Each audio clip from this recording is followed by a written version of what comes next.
programme qu'on a présenté ce matin a pour objectif d'assister les populations qui ont été affectées par les aléas climatiques de l'année dernière. Il faut dire les zones qui ont été identifiées, c'est des zones qui ont été inondées, c'était en 2012. En plus de cela, nous avons fait une corrélation avec la situation de 2011-2012.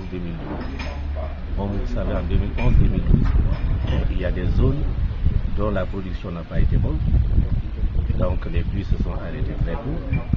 Ces zones, on les a assistées. Malheureusement, ces mêmes zones ont été affectées cette année parce qu'elles ont été inondées.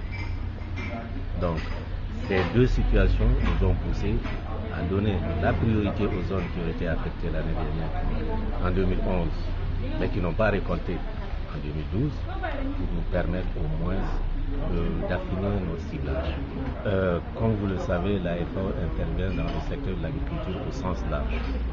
Cette année, nous allons couvrir le volet production végétale à travers la distribution des semences, le riz, le maïs, le mil, le sorgho et le niébé, en fonction des réalités et des conditions agroclimatiques de chaque zone.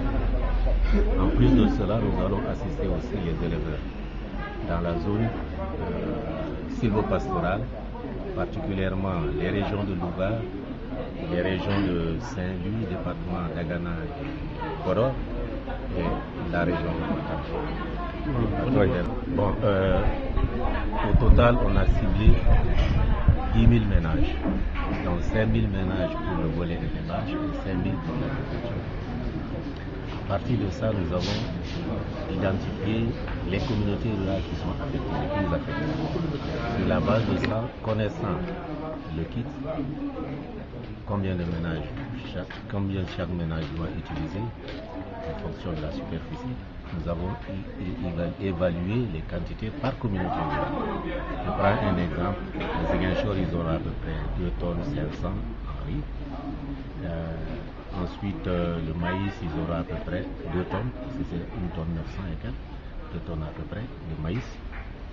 Les autres communautés rurales ont été estimées par la même méthode. Donc ils auront de l'engrais aussi, c'est-à-dire l'urée et le triple 15. Là aussi, on a fait l'estimation en fonction des superficies et en fonction de la dose à l'hectare, qui nous a permis de déterminer les quantités par communauté rurale. Si je ne me trompe pas, pour l'urée, Ziguinchor aura à peu près 2 tonnes 500. Pour le NPK 15, 2 tonnes 900. Là, c'est pourquoi j'ai dit tout de suite à mes collègues, j'ai fait un premier exercice qui a permis d'identifier les communautés rurales, d'identifier les quantités par communauté rurale. Un deuxième travail doit être fait de façon concertée avec les PCR, les chefs de village, sous la supervision des sous-préfets, en collaboration avec les structures techniques du ministère de l'Agriculture et les partenaires comme la Caritas. Il doit faire cet exercice de ciblage. Et ce ciblage doit être fait de façon participative pour éviter qu'il y ait des frustrations. On peut arriver dans un village. Au niveau du village, vous avez 2 types de ménages ou les ménages qui sont sinistrés.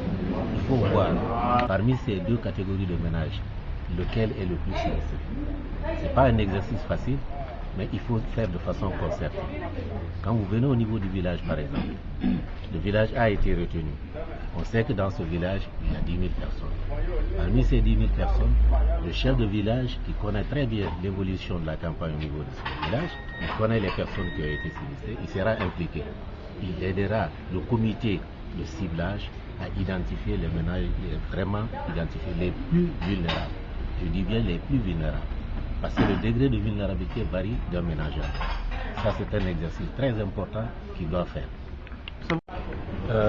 Généralement, les programmes d'urgence ne sont pas des programmes terrain. C'est pour permettre de créer une situation pour relever un peu les difficultés que les ménages ont rencontrées, en distribuant par exemple des intrants cette année.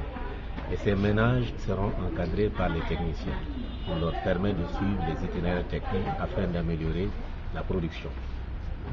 Et ça, c'est important. Maintenant, ce programme d'urgence doit être accompagné par des programmes de développement. La FAO a des programmes de développement ou d'autres partenaires qui déroulent des programmes de développement dans la région ou le département de Ziguinchor. On travaille de façon concertée. Une fois le programme d'urgence terminé, il faudra continuer à accompagner ces ménages-là. Ils vont tomber dans le volet développement. Donc c'est pourquoi entre urgence et développement, il ne doit pas y avoir de cassure. C'est une continuité.